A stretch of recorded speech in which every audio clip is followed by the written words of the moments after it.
नहमदहु व नसल्ली अला रसूलिल करीम अम्मा बाद।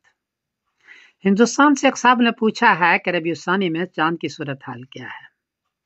जवाबन अर्ज है कि 23 सितंबर बरोज मंगल को इंडिया में चांद को चाहिए 10 डिग्री, बर्मा में 11 डिग्री, बांग्लादेश में 9 डिग्री है लेकिन इजी विजिबल, नेपाल में 8 डिग्री इजी विजिबल, कराची में 9 डिग्री इजी विजिबल, पेशावर में 6 डिग्री बी कैटेगरी, ईरान में 8 डिग्री इजी विजिबल, अफगानिस्तान में 6 डिग्री बी कैटेगरी।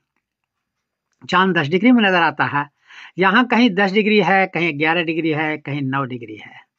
लेकिन 23 सितंबर बरोज मंगल को चांद नजर आएगा और थोड़ी देर के लिए रहेगा। उसकी वजह यह है कि चांद की उम्र हो चुकी है 41 घंटे 10 मिनट। 22 घंटे के बाद चांद नजर आता है।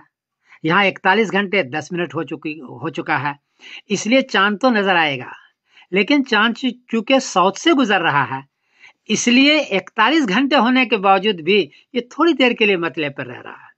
इसलिए जिनके यहाँ 10 डिग्री है वहां तो नजर आएगा, जिसके यहाँ 9 डिग्री है लेकिन इजी विजिबल है, इजी विजिबल, वहां भी नजर आएगा।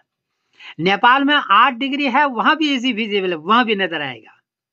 और जिन मुल्कों को चांद नजर नहीं आए, जैसे अफगानिस्तान है, पेशावर है, तो इनको चाहिए कि इस खित्ते में कहीं भी नजर आ जाए तो वहां से चांद ले लें और अपनी तारीख शुरू कर दें, क्योंकि चांद आसमान पर मतले पर है और बहुत देर तक बहुत ज्यादा उम्र का है। इस एतबार से 23 सितंबर बरोज मंगल को चांद नजर आएगा और 24 सितंबर बरोज बुध को रबीउल सानी की पहली तारीख होगी। ये सूरत हाल है, आप इसको देख लें और नोट कर लें। मैं समीरुद्दीन कासमी बोल रहा हूँ मैनचेस्टर इंग्लैंड से। अस्सलाम वालेकुम वरहमतुल्लाहि वबरकातुहू।